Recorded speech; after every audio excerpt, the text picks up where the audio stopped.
శుభాకాంక్షలు.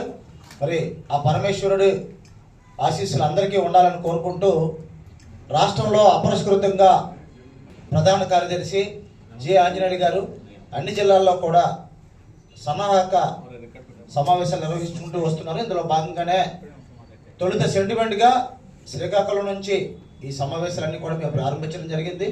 శ్రీకాకుళం, విజయనగరం, పార్వతీపురం, అల్లూరు జిల్లా, పాడేరు, అనకాపల్లి, తిరిగి విశాఖపట్నం చేరుకున్న తర్వాత ఈ నెల 18న రాష్ట్ర ఎక్విడేషన్ సమావేశం ఉంది. చూసుకున్న తర్వాత మళ్ళీ రాయలసీమ జిల్లాలో పర్యటిస్తారు.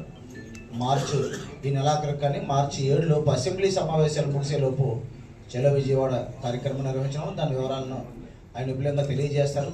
ఇక విశాఖపట్నం జిల్లా వరకు కూడా చూసుకుంటే మేము నిర్వహించిన సభ్యత్వ రెన్యువల్స్కి మంచి స్పందన లభించింది. సుమారు 600 మందికి పైగా వర్కింగ్ జర్నలిస్టులు, మన మిత్రులు కొంతమంది సబ్మిషన్స్లో లోపాలు ఉండడం, కొంతమంది సరిగా సకాలంలో దరఖాస్తు చేయకపోవడం వల్ల ఆల్రెడీ 2వ మీటింగ్ అవ్వలేదు. త్వరలో ఆ మీటింగ్ కూడా అవుతుంది. అలాగే త్వరలోనే అటాక్స్ కమిటీలు కానీ, వెల్ఫేర్ కమిటీలు కానీ, పెన్షన్ కమిటీలు కానీ, ఇటువంటి ఉరుకులు పరుగులు ఇప్పుడు నేను చూశాను. మెట్లంట ఒకరిద్దరు పరిగెట్టి వెళ్ళిపోతున్నారు. 10 నిమిషాలు ఇప్పుడు మన జీవితం చిన్నట్లే మన ప్రాబ్లం క్లియర్ అయిపోతుంది. కానీ వాళ్ళు ఎవరు అలాగా ఏ ప్రభుత్వం వచ్చినా మన సమస్యలు ముందుకు వెళ్ళడం లేదు. మన ఇళ్ళకాలు కానీ, మన హౌసింగ్లు కానీ సాకారం కావడం లేదు. అలాగే చిన్న చిన్నవి కూడా ఏది కూడా అసలు జర్నలిస్టుల సమస్యలు పరిష్కారం కావడం లేదు. కాబట్టి మనం దృష్టి పెట్టాలని మా రాష్ట్ర నాయకత్వం ఇటీవల విజయవాడలో జరిగిన సమావేశంలో తీర్మానించి ప్రభుత్వానికి మేమేమీ హెచ్చరికలు చేయడం లేదు, వార్నింగ్ ఇవ్వడం లేదు, ప్రభుత్వానికి మేమేమి ఇచ్చేయడం లేదు. శాంతియుతంగా ఒక పెద్ద మహారాలీ నిర్వహించి ఈ రాష్ట్రంలో జర్నలిస్టులు ఉన్నారు, వారికి సంబంధించిన హక్కులు కానీ సమస్యలను కానీ మనం పరిష్కరించాల్సి ఉంది అని ఒక పెద్ద మహాప్రదర్శన నిర్వహించి అనంతరం దానిని తుమ్మలపల్లి కళాక్షేత్రంలో సభగా మార్చి ప్రభుత్వానికి చెందిన మంత్రులను పిలిచి, అయ్యా అపరిష్కృత సమస్యలు ఉన్నాయి, ఈ సమస్యలను మీరు పరిష్కరించాలని తెలియజేయాలని మేమందరం కూడా సభాముఖంగా కోరాలని నిర్ణయించాం. అలాగే విశాఖపట్నం నుంచి కాకుండా రాష్ట్ర నలుమూల నుంచి కూడా మొన్న వాళ్ళంతలో వాళ్ళు స్వచ్ఛందంగా మేమందరం కూడా మీ మహాసభకు వస్తున్నాం, ర్యాలీకి వస్తున్నాం అంటే 1750 మంది రిజిస్ట్రేషన్ చేయించుకున్నారు. చెప్పారు మాకు యూనియన్లో. ప్రతి జిల్లా నుంచి కూడా, విశాఖ జిల్లా నుంచి కూడా మనకి విశాఖ జిల్లాలో అతి పెద్ద యూనియన్ ఆంధ్రప్రదేశ్ వర్కింగ్ జర్నలిస్టుల ఫెడరేషన్. ఇది ఎవరేమనుకున్నా ఇది వాస్తవం. అందుకు మా దగ్గర ఉన్న గణాంకాలే మీకు ఆధారం. 600 మంది విశాఖపట్నంలో, 800 మంది జర్నలిస్టులు ఉంటే 600 మంది మన యూనియన్లోనే రిజిస్ట్రేషన్ చేసుకున్నారు. అలాగే నేను మిగతా యూనియన్లో తప్పుపట్టలేదు. అన్ని యూనియన్లు మనకు సమానమే, అందరూ మన మిత్రులే. వాళ్ళు మనం కలిసే ఏదైనా సరే సాధించుకోవాలి. ఎక్కడికి వెళ్ళినా వాళ్ళు వేరు మనం వేరు కాదు. వాళ్ళు జాబ్ చేస్తారు, మనము జాబ్ చేస్తాం, అందరం కూడా పోరాడేది జర్నలిస్టుల సమస్యల మీదే. కాబట్టి మిమ్మల్ని అందరినీ కోరేది ఒకటే, ప్రత్యేకంగా మీ కుటుంబాల మీద దృష్టి సారించండి, మీ ఆరోగ్యం మీద దృష్టి సారించండి. ఇప్పుడు వైద్య పరీక్షలు జరుగుతున్నాయి, డాల్ఫిన్ డయాగ్నోసిస్. మీకు తెలిసి ఎన్నిసార్లు దానికోసం నేను, మా నారాయణ గారు, మా శ్రీనివాస్ గారు, మా రవికుమార్ గారు, మా బ్రాడ్కాస్టర్లు అందరూ కలిసి ఎన్నిసార్లు అడిగామంటే, మీరు వారం వారం వస్తున్నారు, వారం వారం ఎందుకు వస్తున్నారు ఆరోగ్య పరీక్షలకేనని చెప్పి మా నెలగానే వెంటనే కలెక్టర్ గారు ఫోన్ చేసి సాయంత్రం కేజీహెచ్ఎల్తో మీటింగ్ ఏర్పాటు చేశారు. వెంటనే అక్కడికక్కడే డాల్ఫిన్ డయాగ్నోసిస్లతో పెట్టి మీరు మంగళవారం నుంచి పరీక్ష స్టార్ట్ చేయాలండి ఏదైనా చెప్పారు. చాలా డెడికేటెడ్గా చెప్పారు. మేము వెళ్ళాం, అందుకనే ముందుగానే మనం డేట్ చెప్పగలిగాం 11వ తారీఖు నుంచని. మరి ఈ పరీక్షలన్నీ కూడా మీరు ఉపయోగించుకోండి. కొంతమంది మన మిత్రులు రాత్రి కొంతమంది గ్రూపుల్లో నాకు సమాచారం పెట్టారు, ఏమని ఎక్విడేషన్ లేనివారికి కూడా పరీక్షలు చేయిస్తే బాగుంటుంది అంటే, దానికి కూడా మనం కలెక్టర్ గారిని అడిగి ఒక క్రైటీరియా పెట్టి దాన్ని కూడా రేపు సందర్భంలో కలెక్టర్ గారిని కలిసి మరోసారి దానికి కూడా మన వాళ్ళందరికీ కూడా కొంతమంది ఉండిపోయారండి, మరి వాళ్ళకు కూడా చేయాలని చెప్తాం. అలాగే విద్యకు కూడా సంబంధించి మన కలెక్టర్ గారు మనం కోరగానే 50% ఇచ్చారు. ఈ 50% ఇచ్చారు కానీ చాలా కాలేజీలు, స్కూల్స్ పట్టుకెళ్ళి తీసిరేస్తున్నారు కాగితం.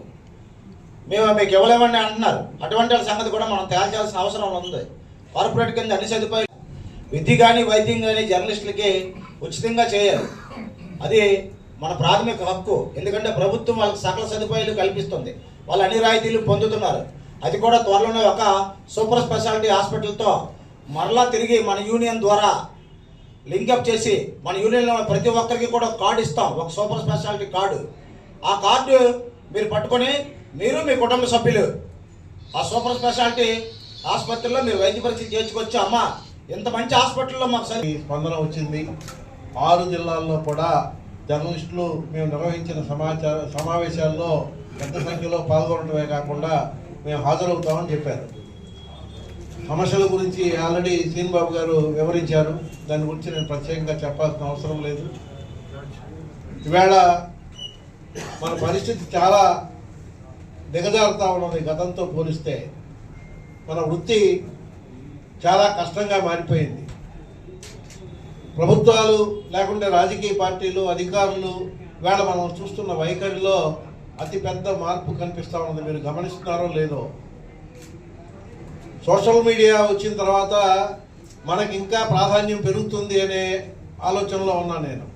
కానీ సోషల్ మీడియా వచ్చిన తర్వాత మన మీడియాకు ప్రాధాన్యం తగ్గి ఇవాళ ప్రభుత్వాలు, రాజకీయ పార్టీలు కూడా సోషల్ మీడియాని ప్రమోట్ చేస్తున్నాయి తప్ప మన గురించి ఆలోచించటంలా.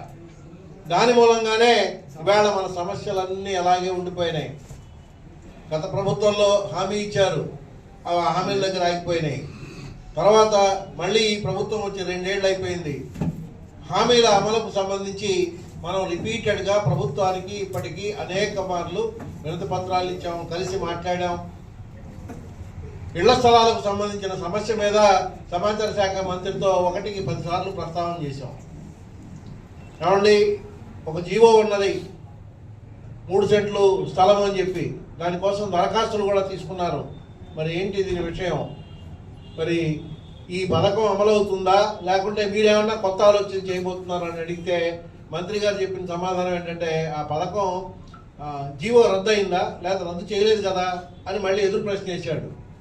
అంటే దాన్ని బట్టి ఇవాళ ప్రభుత్వము ఇంకా దాని మీద ఒక ఆలోచన చేయని పరిస్థితి ఉంది కాబట్టే ఈ పరిస్థితి ఉంది అని నేను అనుకుంటున్నాను.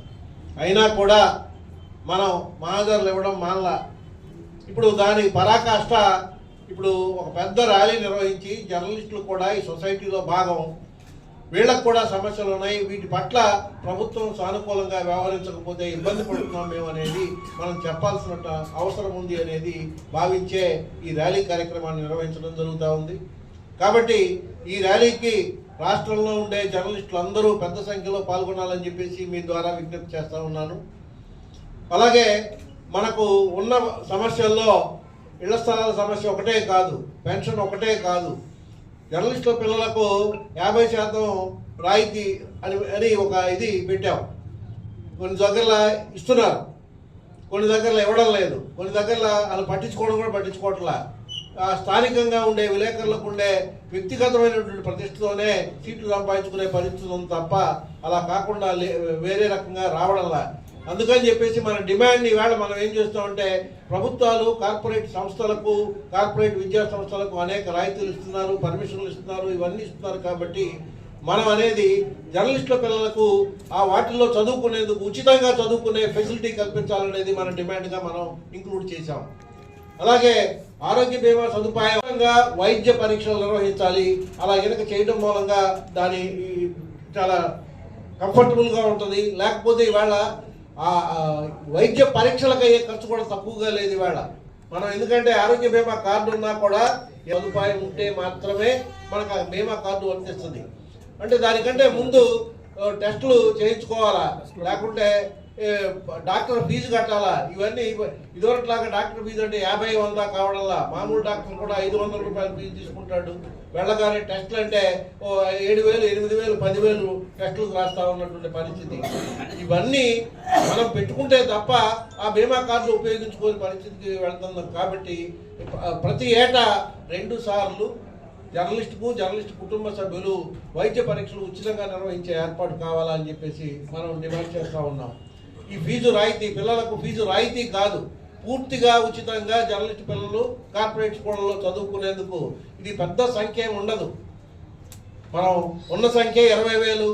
20,000లో నర్సరీకి వెళ్ళే పిల్లలు ఎంతమంది ఉంటారు, కాలేజీకి వెళ్ళే పిల్లలు ఎంతమంది ఉంటారు, అంతకంటే హైయర్ ఎడ్యుకేషన్కి వెళ్ళే పిల్లలు ఎంతమంది ఉంటారు, ఇది చాలా తక్కువ నెంబర్ ఉంటుంది. ఇదేం పెద్ద భారమైనటువంటి వ్యవహారం కూడా కాదు. కాబట్టి ఖచ్చితంగా దీన్ని పరిశీలించాలని చెప్పేసి ప్రభుత్వాన్ని కోరుతా ఉన్నాం.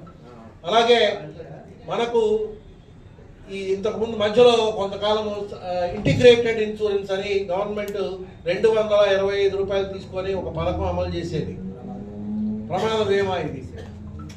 ఈ ప్రమాద బీమా గురించి 8 ఏళ్ళ నుంచి పట్టించుకోవడం మానేశారు. ఇప్పుడు దీనికి సంబంధించి మనము ముందు నుంచి చేస్తున్న డిమాండ్ వేరే. అదేమిటంటే అయ్యా మేము ఎలా కార్మిక సంఘం, జర్నలిస్టులు కూడా కార్మికులే. ఇది అసంఘటిత రంగంలో ఉండే కార్మికులకు ఒక సదుపాయం ఉన్నది, కార్మిక సంక్షేమ నిధిని వినియోగించుకునే అవకాశం ఉన్నది. అందులో మేము సభ్యులుగా చేరే అవకాశం ఇవ్వండి. అందులో సభ్యులుగా చేరే అవకాశం ఉంటే మనకు అనేక రాయితీలు దానిలో లభిస్తాయి. ఇది అంగవైకల్యం కలిగిన, ప్రమాదం జరిగిన, అనారోగ్యం పాలైన దాన్ని వినియోగించుకునేటువంటి అవకాశం ఉంటుంది. అలాగే అందులో కూడా జర్నలిస్టుల పిల్లలు చదువుకి కొంత ఫెసిలిటీ ఉన్నది, కొంత మొత్తం తీసుకునేటువంటి అవకాశం ఉన్నది. ఇది మనం ఫెడరేషన్ తరఫున రిపీటెడ్గా ప్రయత్నం చేస్తే కమిషనర్ స్థాయి దాటి సెక్రటరీ దగ్గరికి వెళ్ళింది. సెక్రటరీ ఇది ఎప్పుడు ఉమ్మడి రాష్ట్రం ఉన్నప్పుడు వెళ్ళింది.